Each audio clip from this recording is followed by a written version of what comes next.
दिखता है, तो उसको जो नहीं है वो दिखता है। और आवाज सुनिए जी, खिड़की में से आवाज आती है, राजू राजू राजू चल चल चल, राजू चल चल चल। अभी ये आवाज आपको नहीं आती लेकिन उसको आती है।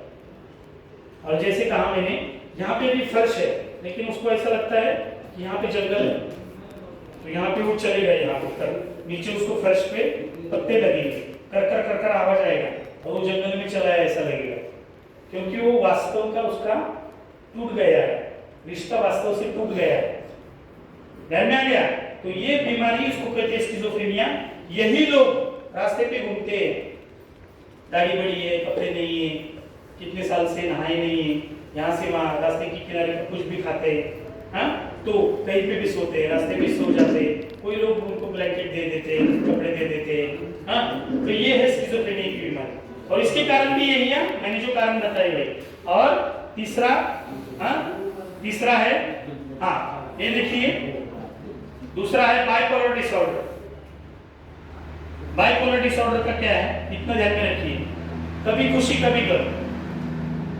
ये कभी कभी इंसान इतना खुश होता है, इतना खुश होता है, तो बीजेपी के सब पैसे उड़ा के आ सकता है, या झट में एक दिन में जाके शादी करके आ सकता है, गया और शादी करके आया, इतना खुश, जेब में के सब पैसे उड़ा के आया, इतना खुश।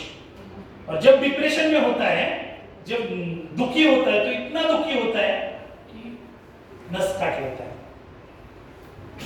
इसे कहते हैं बाइपोलर डिसऑर्डर। ये सिर्फ डिप्रेशन नहीं है, कभी कभी ये मैनिया, मैनिया मतलब खुशी, और कभी कभी अंधेरा, जिंदगी में इतना अंधेरा होता है कि मैं मर जाऊं।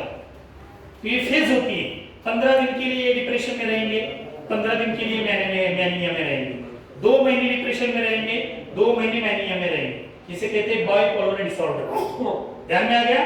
तो ये ध्यान में रखना, इसके लिए उपचार है। मेरे सभी भाइयों को मेरी विनती है कि मैं ये आपको बता रहा हूं इतनी जी जान से, क्योंकि ये अभी आपके घरों में आसपास और आप में भी हो सकता है।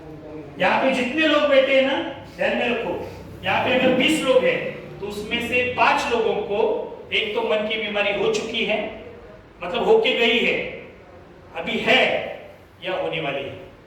ध्यान में रखिए, यहाँ पे अगर 20 लोग हैं तो 20 लोगों में से 5-6 लोगों को एक तो मन की बीमारी होके गई है, मन की बीमारी है या होने वाली है। तो आप इतना मत समझिए कि मैं अभी ठीक हूँ, मुझे कुछ होने वाला नहीं। तो ये ज्ञान ही आपको बचाएगा, और जितना जल्दी आप ये ज्ञान से सही व्यक्ति के पास पहुंचोगे, ओझा के पास नहीं जाना है आपको, ठगने वाले लोगों के पास नहीं जाना है।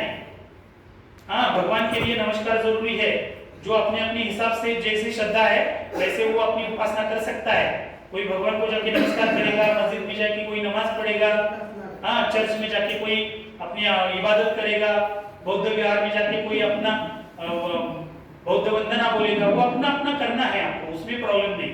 लेकिन भगवान का नाम लेके कोई जो लोग ठगते हैं उनकी ओर ध्यान देना बहुत जरूरी है।